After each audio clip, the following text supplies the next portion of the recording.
Hey, welcome to Inside the Album. I'm Don Seckler. He's Tommy Hilkin. How you doing, Tom? Don, I'm doing good, man. How are you? Real good. So, in this Inside the Album, what we do is go inside the album. We're going to tell you all the stories about your favorite classic rock albums.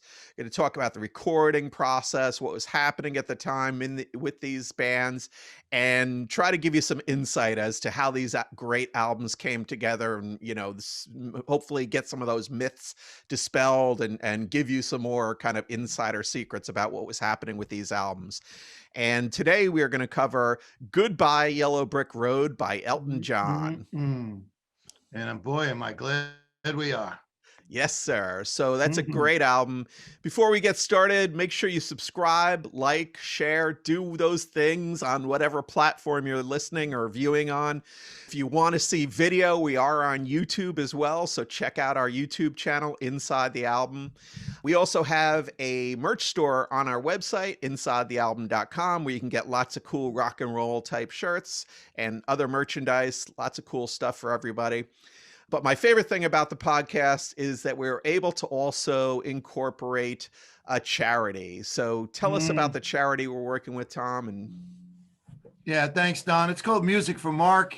Our intention of doing the podcast is to bring notice, to let people know, make them aware of what we're doing. We want to bring music to the world. It's been our love, you and I. That's why we're doing this together. Music is the doctor for us, for sure. for So, sure. Music for Mark, we want to bring music lessons, musical instruments to the world, right? And what we need to do is we need to gather some funds to get guitars and, let's say, banjos, whatever it might be, keyboards. So that's the one we want to do it through our foundation. But another thing we want to remind everybody out there, if you have a guitar, a ukulele, a tambourine laying around, it's a musical instrument that could be used. Reach out to us. We'd be glad to pick it up and put it to perfect use. So Yeah, that's we'd it, love musicformark.com. yeah, we'd love to get those instruments into the hands of Yep. kids who have some interest and help music continue. And it's one of those things in school where some of the schools, the music programs are a little weak, so we'd like to help, spread music amongst young people, and that would be great.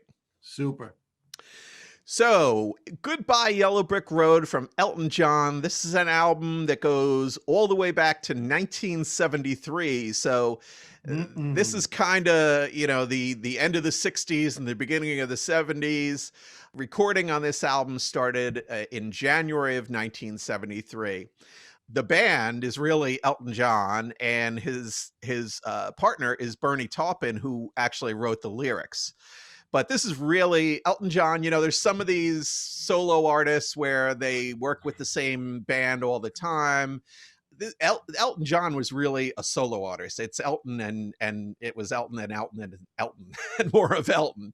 So as I just mentioned, Bernie Taupin was the lyricist for Elton, but it really the band is Elton with a bunch of players who he brought in to fill out the rest of the parts.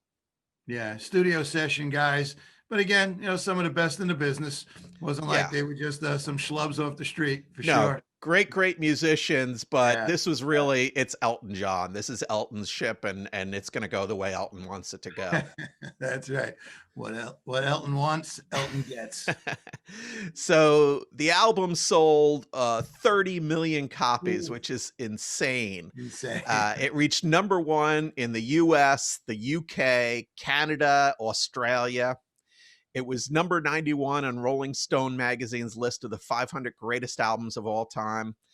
And in 2003, the album was inducted into the Grammy Hall of Fame. Yeah. So this album, I think by a lot of people is considered Elton John's greatest work.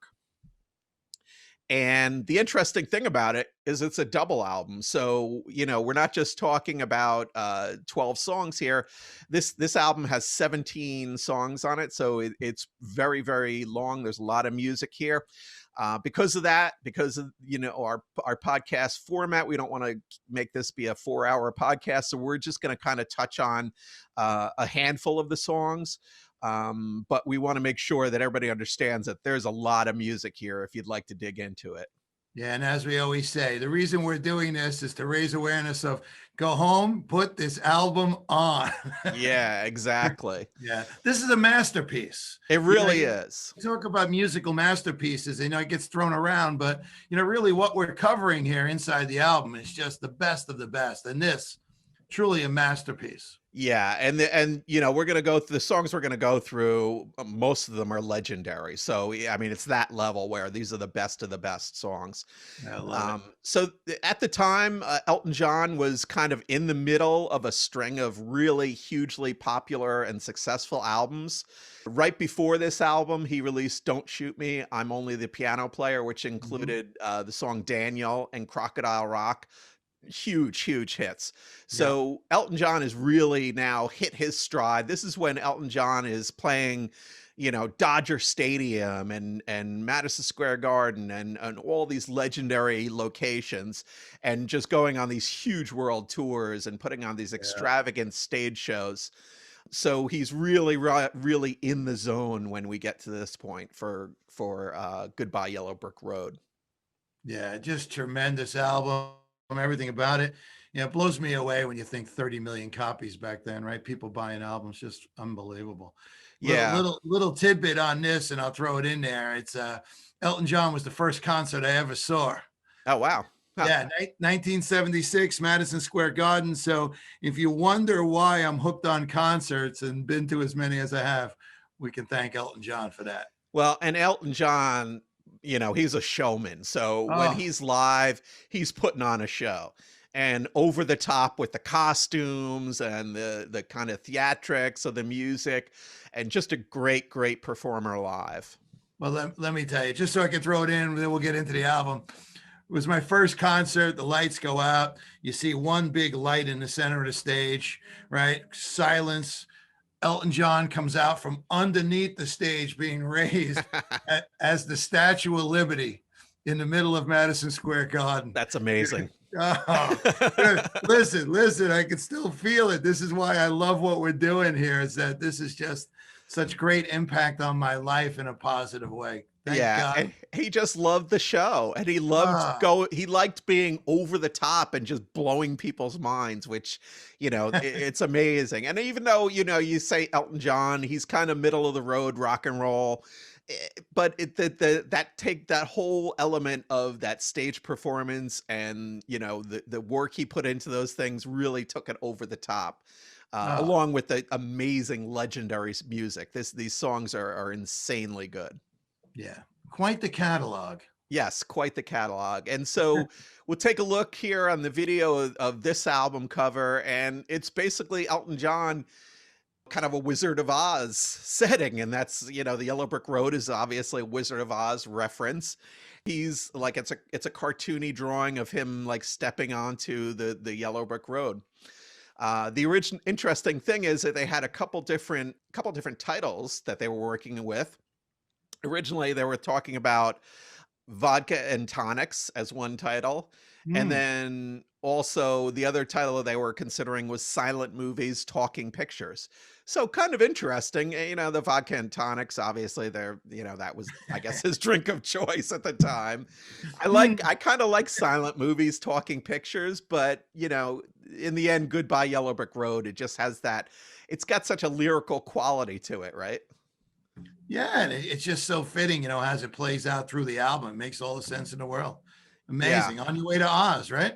Yeah, exactly. And that, as you said, that like as the album plays out, interesting thing about this that we'll see right with the first song, we'll get into this, but there are some themes that repeat throughout. And so, there is a little bit of that, and it is a cohesive thing. It's not just songs slapped together. So there's a lot of thought in terms of how the album was put together as an overall piece of music or creative work. And I'm sure we'll cover some of them, but the themed albums that continue song after song that actually they mean something together as an album. See, people got together and wrote albums, not just wrote songs, and they Yeah. knew they had to let's put it this way, probably better off said putting together an album, right? Instead of, creating an album, instead of just creating songs, right? They have to think of how does this come together as an album? And Right. And we've does it listened. fit? You know, does this song fit with these other songs? That's a lot. That's a consideration a lot of the time. Yeah, and we were blessed to have something like with what we're doing here. You know, we've been blessed with some of the greatest albums that were ever created. So it's For very sure. cool. Yeah. So when they started recording this, Elton John wanted to go to Jamaica. Part of the reason was the Rolling Stones had just recorded Goat's Head Soup there. He was friends with Mick and Keith and those guys, and they went down to Jamaica, give it a shot, a different environment, try to capture something. But they had a lot of problems. So there were problems with the sound system, there was problems with the piano, there was logistical issues because at the time the Joe Frazier George Foreman boxing match was taking place in Kingston, Jamaica, and there were also protests over politics and economic situation in Jamaica. So Hmm. they started working uh, in Jamaica, but then before any real productive work got doing, they went to France to finish the album. So, you know, there's one song on here which we're not going to go into in detail, which is called Jamaica Jerk Off, which has that kind of Jamaican, you know, reggae-ish type feel to it. Come Um, on, man. yeah, but beyond that, there really wasn't much of the Jamaican influence on the album. But the thing was that Bernie Taupin had written the lyrics in like 2.5 weeks, and Elton John did most of the Wow. music in 3 days while they were staying in Jamaica. So a lot of it was actually kind of the basis, at least, was written in Jamaica. But you know, in the end, they ended up recording the album in France. Just crazy what you said, how much they put this together and how quickly. Just crazy. I know. And you know, they had I think it was 20 or 20 something, or it might have been 30 songs for the album, and you know, ended up using 18 or 17 actually. So you know, you wonder about, okay, wow, how do you produce that much stuff that quickly? But again, when you're this talented, and you know, these guys are super talented in terms of what they Mm. do, the stuff just flows right out of you, and it's, you know, it's a lot less labor than it is when you don't have that talent. Well, when you think about it, right, they came together as a team lyrically, right, which is amazing because could Elton John have done this on his own, right? That's the thing. You know, I know he's always given great credit to Bernie Taupin, as well he should, but think about that. Two people got together and created what no one man could. Yeah, and you know, that's something too. When you're so focused on one aspect, I think you get really good at it. So Bernie is a lyricist. He's Yeah. not, you know, he's not playing the piano and writing the melodies and stuff like that. But Elton, that was his thing. He wasn't great with the lyrics, but Bernie would hand him the lyrics, and a lot of times Elton was writing to the lyrics. So he's coming up with the music based on what Always. the Yeah. lyrics were. So, Yeah. you Yeah. know, and different, everybody works differently. So you'll hear different artists say, okay, the music comes first or the lyrics come first. But it's an interesting mix when you have two people, and it's not like McCartney and Lennon where they're kind of writing together, Together. Right. and Jagger and Richards where they're writing together and doing those things. Each of these guys is kind of staying in their lane and focusing on what they do best. And you talk about the universe, right? It's, I don't know if you're going to cover it, but I was just thinking, you know, I heard the story of how they met, Bernie Taupin and Elton John. Yeah, they both just showed up at an audition for songwriters, and they ended up being in the same room. That there was an ad in a paper, and they ended up from that day growing closer and together. And there it was. They Yeah. developed this collaboration and this friendship. Well, and back in the day, that's how a lot of times how guys found band members. It was ads in newspapers or music papers or things like that. I mean, that's how Ozzy got into Black Sabbath. You know, he had an ad and running in a music paper, and Sabbath was looking for a singer. Well, you think about it here, you know, I used to get it delivered all the time back when I was younger. The Village Voice was full of everything, man. You know, Right. remember Yeah. Village Voice? Oh my Yeah, God. sure. So there, and Yeah. every city has those papers, you know, the cheapy papers that are free, or the musician papers that are, you know, Yep. running all the band ads and who's playing where and sort of things. I don't know if those really exist as much today because you've got the internet, but it used to be like you'd go down to the newspaper store and grab the weekly and see who's playing where, and that decided which shows you would go to. That's how we used to do it Yeah. That's how we used to. back in the day. Back in Back in the my day when day. there was newspapers. Back in my day. All right. So All right, let's dig into the let's songs do here. it. We're going to start off with Funeral for a Friend. This one I'm going to start it 15 seconds in because it's a very very quiet slow build up. But let's take a listen and we'll talk about it. Let's do it.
There's a little candle in the wind. You can hear that in there, right? Nice. So, so that goes on for about 4 minutes. It's a little bit eerie, but the interesting thing is that they are using a bunch of melodies from other songs on the album within this song. So you can hear that in there. And Elton John had said that he was thinking of what kind of music he would like to have played at his funeral. Wow, that's great. Yeah, and the song was also performed on an ARP synthesizer. And so again, we had talked about Abbey Road a few weeks ago, which was one of the first uses of a synthesizer. Here's another use of synthesizers. Now we're getting into the 70s and the technology, and we're getting into that, the more eventually becomes new wave stuff. But those synthesizers are starting to show their head a lot in rock and roll. Oh yeah, starting, leading towards the techno and all that kind of stuff. Yeah. It changes everything, the dynamics, right? Of really what it comes down to is what electricity brought to music. Yeah, and for the time it was so new and unique that it was kind of a cool sound and everybody thought, "Wow, that's neat," because it was so brand new. Now you kind of when you hear it, it seems so old school because it was so long ago. Yeah. But interesting in terms of the technology and that I really like that they echo the themes of some of the other songs within that one song. So to me, that was very, very interesting. Yeah, I loved when you gave that shout out and I heard it. That was very cool. So the next song on this album actually is Love Lies Bleeding, and they're actually listed as one song. So they're so tightly interwoven and there's no real break as to where one starts and one ends. So we're kind of going to jump into it here, but take a listen and we'll talk about this. Again, this is a great, to me, I love the riff in Love Lies Bleeding. So let's take a listen. How could you?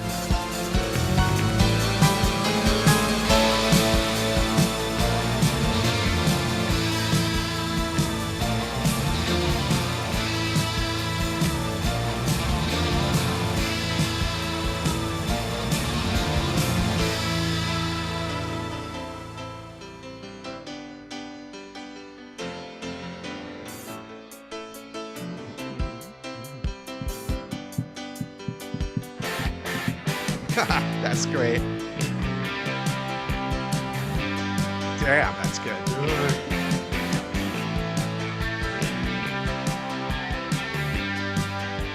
Perfect. The roses in the window box are tilted to one side. Everything about this house was born to grow and die. Oh, it doesn't seem a year ago to this very day. You said, I'm sorry, honey, if I don't change the pace, I can't face another day.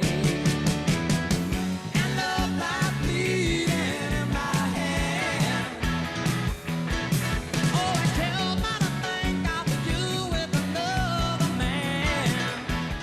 So that line right there, and love lies bleeding in my hand. Oh, it kills me to think of you with another man. Mm. This is Bernie Taupin talking about kind of using death as a symbol for an angry take on a breakup song.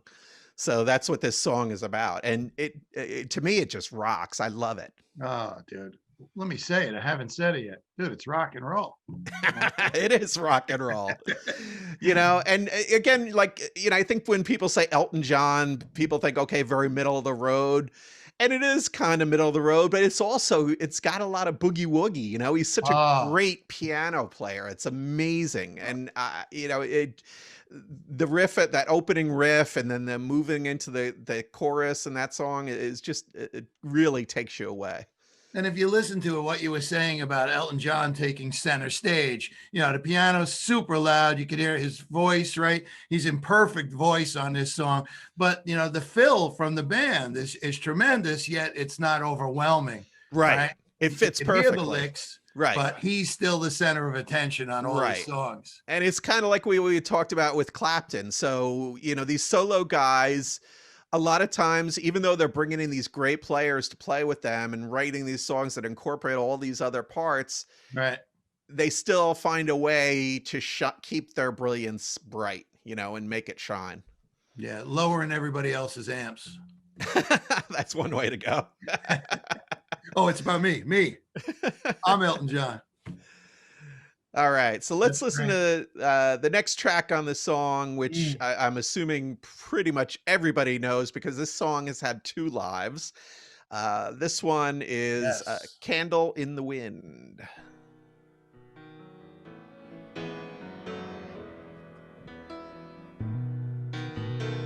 Goodbye, Norma Jean. No, I never knew you at all. You had the grace to hold yourself, but those around you crawled.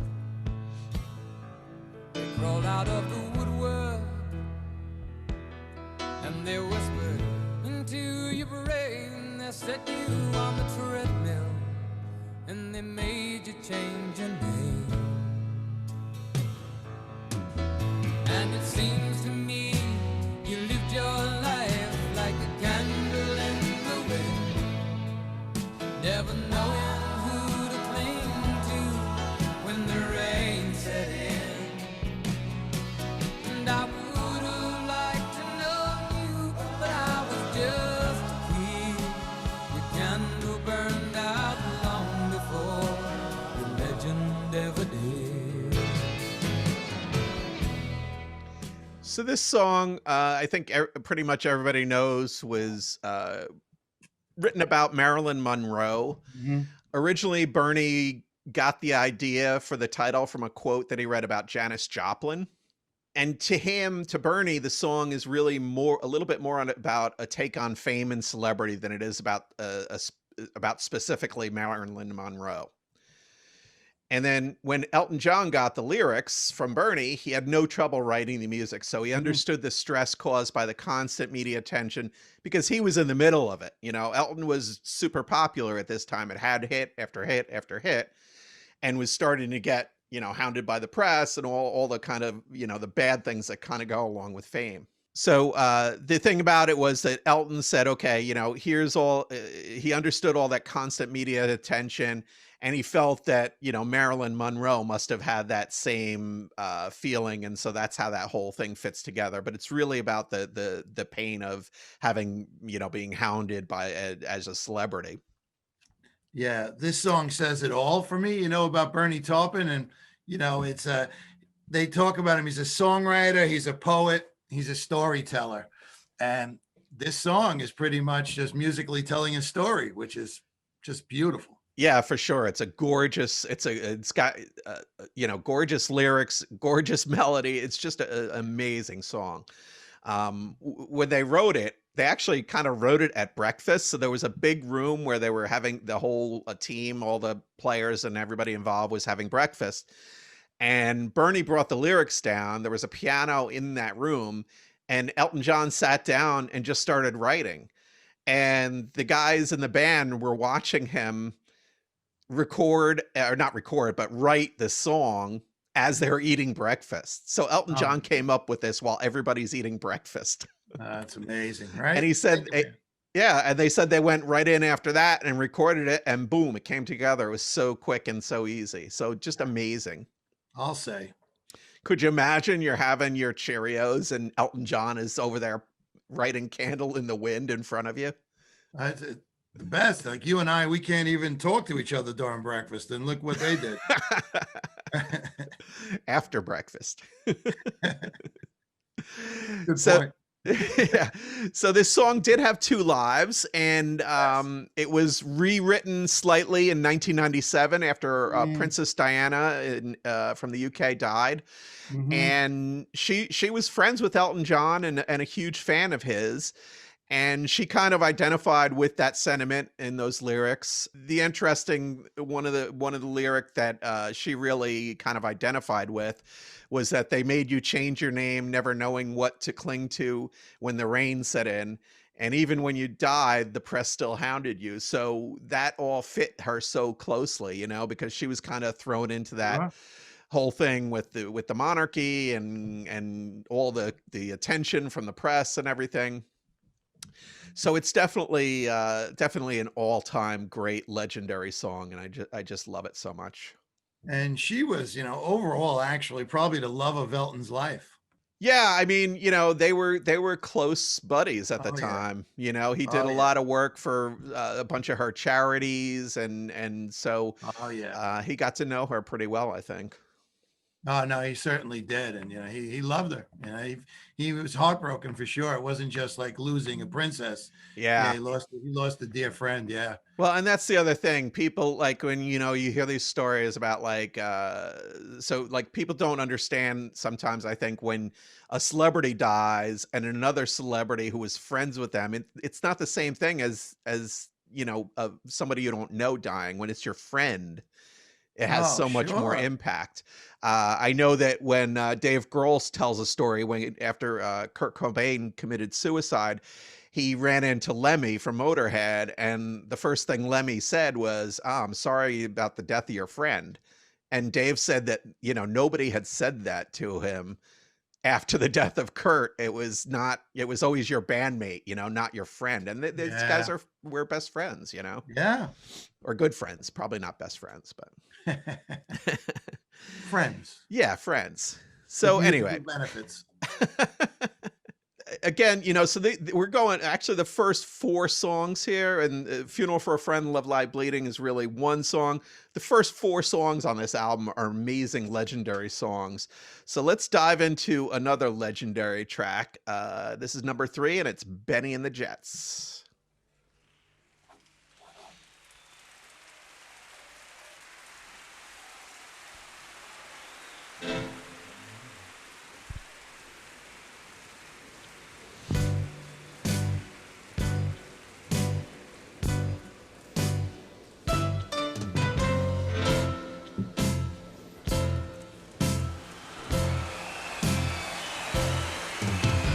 Hey kids, shake and loose together. The spotlight's hitting something that's known to change the weather.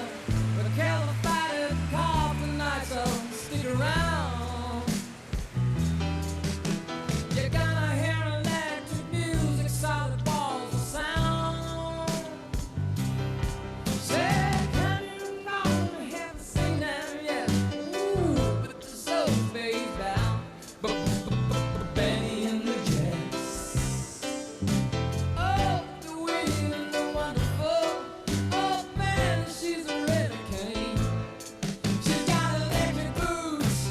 I'm Mohead suit. You know I'm redder than a magazine. Oh, Benny and the Jets.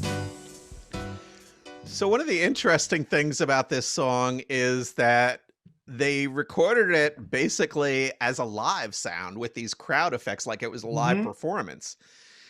That's unusual. I've never seen another studio album with a quote unquote live track on it. So it was interesting how that developed. So they were working on the mix. For some reason, Elton John had hit that opening chord at the very beginning that you hear. That ching comes in once, and then the song starts. they said, that's the kind of thing that somebody does when they're on stage right before, like they're doing a live show. Right. So it started them thinking maybe we should fake it live, and make it sound live. So the whistling and stuff on that track is just a bunch of the guys in the studio. And then the applause is taken from two different things.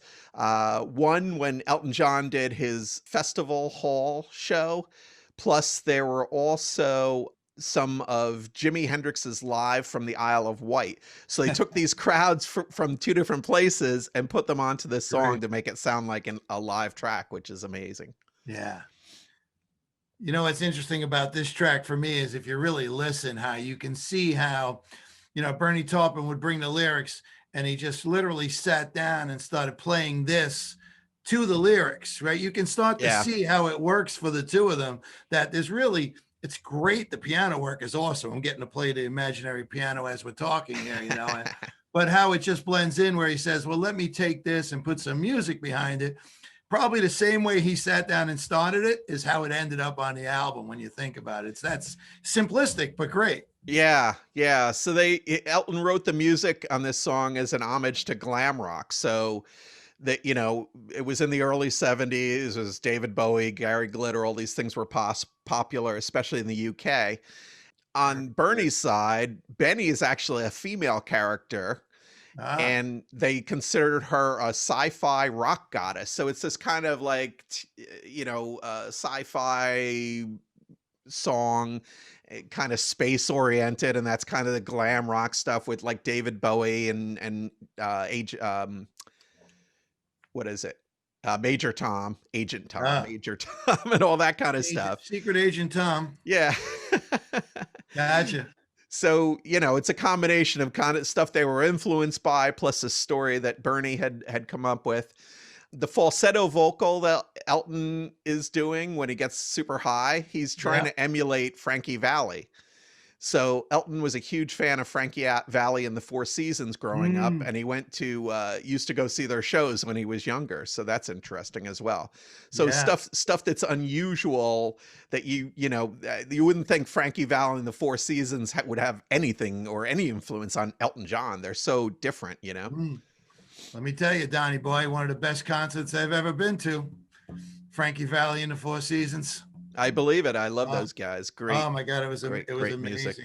Hey, you talked about glam rock, so let's take a shout out, a little time out to Sylvain. Sylvain just passed yesterday, one of the members of the New York Dolls. Yeah. So there's only one New York Doll left, and that's David Johansen. Yeah. So shout out there of the guys that brought us great music in New York City. Right. Yeah. And definitely one of the leaders in glam rock at the time, right? At the time. Oh, no doubt. Great stuff. The other interesting thing about Bennie and the Jets is that Elton performed this on Soul Train. So he was the first white superstar to ever appear on the show. He was only the third white performer. Wow. Let's face it, Elton John's is about as white as it gets, right? Okay, you're allowed to say that. He is. Yes. So, when he's on, and I don't know if people aren't familiar with Soul Train, go on YouTube and look at Soul Train. It was a black show with black music at the time, and it was all about dancing and having a good time and everything, so it was unusual to have something that was so out of character for what you would usually hear on Soul Train. Dude, I've never seen it, but I'm going to check it out because I want to hear Don Cornelius. Wait, you've never seen Soul Train? No, I've seen Soul Train. Oh, okay. I've never seen. I want to see Don Cornelius introduce Elton John. Yeah. Don, ladies and gentlemen. Yeah, Don Cornelius is the host of Soul Train, and the dude has big afro. Yeah, he's got well, it's the mid 70s, got a giant afro and the lowest voice you've ever heard. It's amazing. He's got a great voice. I love that guy. That's worth checking out and posting. Yeah. It really is. So cool. Track number 4 is Goodbye Yellow Brick Road, the title track.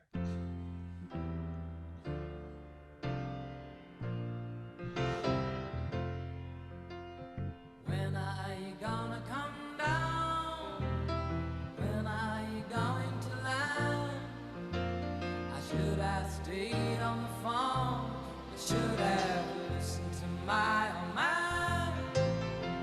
You know you can't hold me forever.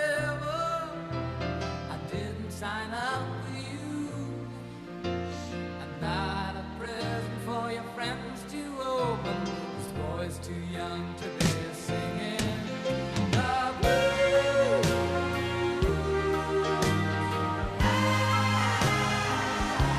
So good, so good. So good. So goodbye, yellow brick road, where the dogs of society howl. You can't plant me in your penthouse. I'm going back to my plow, back to the howling old island woods, hunting the hornetback toad. Oh, I found a side of my future lies beyond the yellow brick road.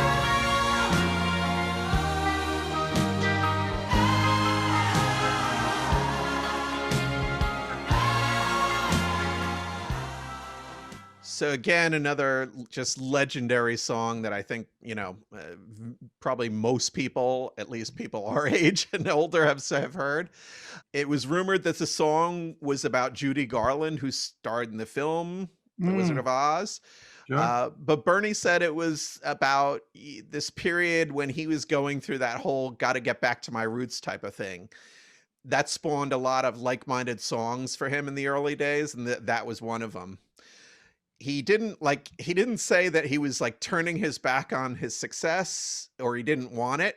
It Mm, was just that he said that he wasn't ever like that naive. So he was hoping that there would sometime be a happy medium between the tranquility of, anonymity and not all the craziness that goes on with celebrity, but right. also with the success. So it's kind of just like a look back and a little bit reminiscent of when, again, these guys were in the middle of huge visibility and awareness with the press and everything. Sure. Yeah, this song is truly genius. It really is. Yeah. Everything So about it. yeah, so it's nice. It's got a kind of nice tranquil setting. It's just a gorgeous, beautiful song, and I love it so much. Yeah, that's the challenge of what we do here at inside the album is we stop these after 45 seconds or so. It's like I'm sitting there going, just play it through, right? Because it's Yeah. the challenging part. But like you said, if you haven't heard about it and you've never heard the songs, listen, go play these albums. You'll be glad you did. That's the one thing I always have to say. I Yeah. promise you'll be glad you did. Yeah, for sure. All right, so we're going to jump around a little bit now, and we're going to move on to something that is quite different than what's on the rest of the album. So let's take a listen to Your Sister Can't Twist, But She Can Rock and Roll.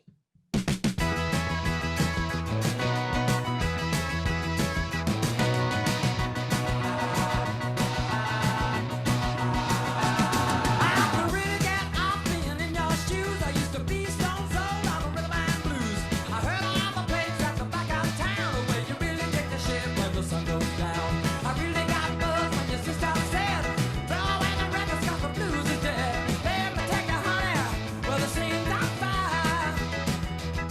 And tonight I know for certain that the blues expire. Oh, your sister can't twist, but she can rock and roll. I'm lost the rubber in the rodeo, no. She's on the same thing, got us plain to see. She can roll the ball on the rhythm beat. Your sister can't twist, but she can rock and roll. Your sister can't twist, but she can rock and roll. So this song is, obviously you can hear it very clearly. It's a throwback to the music of the late 50s and early 60s that kind of do the twist and Chubby Checker and all that kind of stuff. And, when you think about it, this is 1973 and you're going back, a decade or a decade and a half.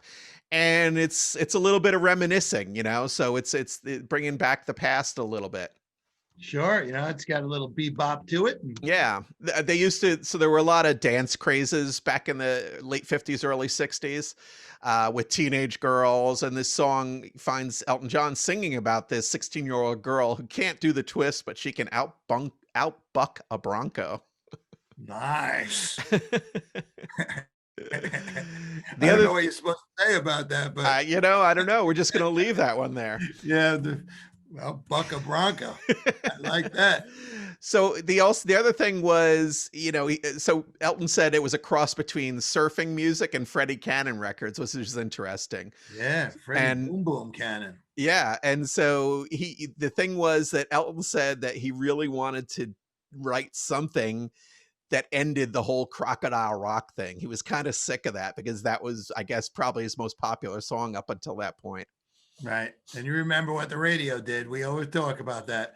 If a song is a hit, man, you're going to hear it every hour on the hour. Yeah. So, Yeah. and I get it. And that sometimes you just kind of get sick of the same stuff. Even the artists who wrote the Oh, songs, you hear oh, it. sure. You hear these stories all the time. So, And you see guys who progressed, and later in the 70s and earlys, I hear Nick Lowe and Dave Edmonds, they did a song, I Knew the Bride When She Used to Rock and Roll. right. You know that tune? It's kind of like I could hear it all coming together, how, these guys hear these songs and then they create their own from them. Yeah, and that song sounds a lot like has a similar feel to this song, So Oh, it's absolutely. it's kind of a common style for this type of song that you've Yeah. heard probably in many songs. So, not breaking any boundaries, but a good, interesting mix to what was happening with the rest of the album. These guys, look at who their influences were, right? In the back of the day, some piano playing, Little Richard, Chuck Berry. Those are the guys they were looking at. You know what I mean? Right. So who are they emulating? Especially if you're playing the piano and you want to be flamboyant. I'm sure Little Richard had a lot to do with Elton John playing. How he came out as a character. Yeah, exactly. And, and it's also what are the influences that you listen to growing up? Those things No doubt. really drive a lot of what your production is as an artist. I believe that. Well, sure. It's already in your head, right? Because you've heard it and then it comes out as you. So it's pretty cool. Yeah. All right. So let's move on to Saturday. Do you want to say something? No, I said, let's. I'm sorry I threw you off with a one-word phrase. Those are the scariest ones. Tom, did you want to say something? Should I buzz in from now on? Like buzz in, knock on the door. Excuse me, Don, may I have a word? Raise your hand. Pick me. All right, let's move on to Saturday Night's All Right for Fighting. Again, another legendary song. We love riffs, don't we? We do. It's getting late. Have you seen my mates? Tell me when the boys get here. It's 7 o'clock and I wanna rock. Wanna get a belly full of beer. My old man's a drunker than a barrel full of monkeys, and my old lady, she don't care. My sister looks cute in her braces and boots. A handful of grease in her hair.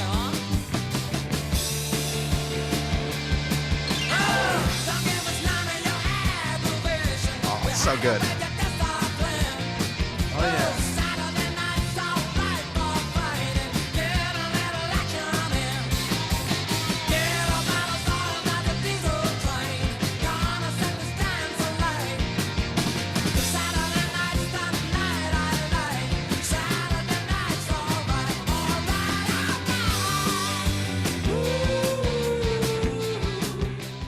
All right. So, I'm sure probably everybody knows that song.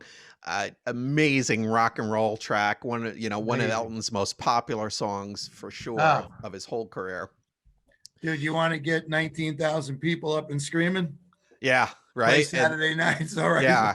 A great live song. Amazing. Oh my God, man. It's rock and roll. Absolutely. Dude, rock and roll. but it's also a sing-along, 'cause Saturday, so you got, oh my God, there I go again. You got the old goosebumps. This is the greatest thing. I love doing this, man. You know that. Oh, the memories. Yeah, right. Exactly. Oh. So they did a version of this song. This was actually first recorded in the Jamaica sessions. And the first version that they did sounded like a bunch of angry bees. It was horrible. So it was so buzzy, and that's why they left.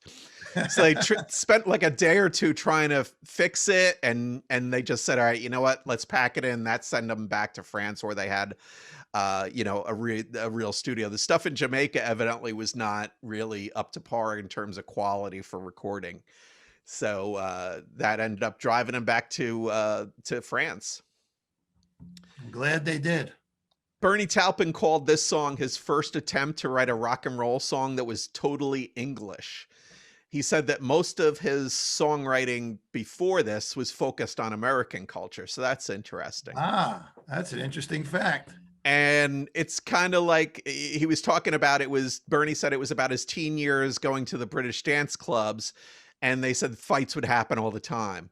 Many of his songs were actually Bernie wrote to try to relate to Elton's life. But this one was 100% Bernie's life. He said it's unlikely that Elton would have been fighting in a club back in the day. That's great. I don't know how Elton would take that, but hey. Yeah, that's an interesting look at it. The other really interesting thing about this is the first song that Elton John recorded the vocal part while he was standing. Mm. So a lot of times he's playing and sitting and recording, he's at the piano. You're very rarely standing up when you're playing a piano. Usually they're sitting down. Right. This time he was standing up and really got into it. And so it really, really kind of elevated the song and took it to another level. And you can just feel the energy just in the raw, recorded song. It's not even live, but you can feel that it amps you up and gets you, like you were saying, it gives you goosebumps, right?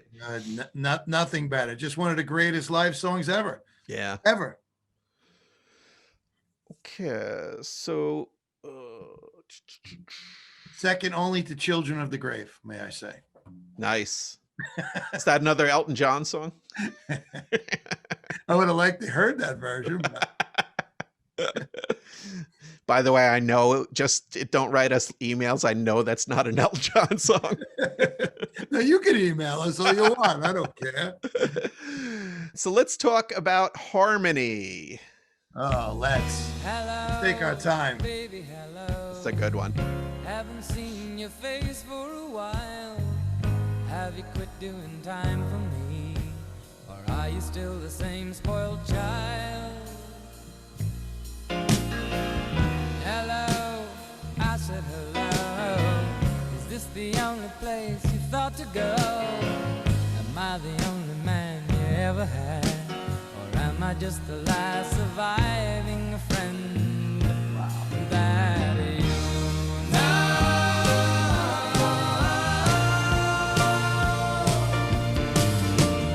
Harmony and me, we're pretty good company. So good. Looking for an island in our boat upon the sea. Harmony, gee, I really love you and I wanna love you forever. I dream of never, never, never leaving harmony. This song was actually the B-side on Bennie and the Jets single. So that's fairly interesting. The other thing that's interesting about this is that they song required some rich vocal harmonies, and they were kind of going for a little bit of that Beach Boys harmony sound. But Sure. instead of hiring professional background singers, Elton just used the guys who were the backing musicians, and they did a really good job. Great. So, and the end result is this just great, beautiful song that is so emotional. To me, as we go through the albums, I think this might be my favorite Elton John song. I really do. It's just everything about it is just so good. And did I ever mention to you that I love B-sides? Whoever chose the B-sides was a genius when it came to putting songs on, because the Beatles, Elton John, their B-sides were just tremendous songs, Yeah, I think it was done on purpose. I think it's going to be different with each release. But the interesting thing is that Elton John also said he never could tell which of his songs were going to be hits. Like even the Right. most popular ones, Yeah. sometimes he didn't think they were even the best songs on the album. So, I think the situation about picking the singles was a combination between the record company and the artist, or various different, ways to do that. Always a battle. Yeah, but like you said, it can be amazing, those songs. Even though Oh, they're this kind of secondary songs, they a lot of times they are amazing tracks. I love the B-sides. But you can hear a little bit of Goodbye Yellow Brick Road in this as well, in this harmony song. Yeah, there's these repeating musical themes throughout the Yeah, album, and yeah. you hear them here and there. You really have to listen to kind of catch them and really get into the deep, really listen to the Right. melodies and what's There's a happening there. couple notes in a row that just Yeah. you heard them before. The Very other cool. the other interesting thing about this was that there was a huge uptick in girls named Harmony in the mid '70s, and a lot of people credit it to this song. Yeah, it's a tough name to name your daughter. It's No like offense to any Sparkle. harmonies out there. All right, edit it out. All right, so that's all I got for Goodbye Oh, Yellow Brick Road. Again, it's a double album. So there's oh, so much there. We could go on for another 2 hours, but we want to, kind of keep this, be cognizant of people's time and keep this oh, relatively tight. But a great all-time album, and if you've never heard Elton John before, it's a great place to start. oh, let me tell you, Don, fantastic job today. Great, great, great music, great memories. Love doing this. Everybody, go to YouTube, like us anywhere you can, press some button, help us out. Tell your friends, tell your colleagues, whoever it is. And I Yeah, we appreciate that. appreciate it. And next week, Tom, we're going to dive into Deja Vu by Crosby, Stills, Nash and Young. This is beautiful. I'm all in, man. I'm looking forward to it. All right. All right. Have a great week. See See you you next. guys. Thanks, Take Don. care.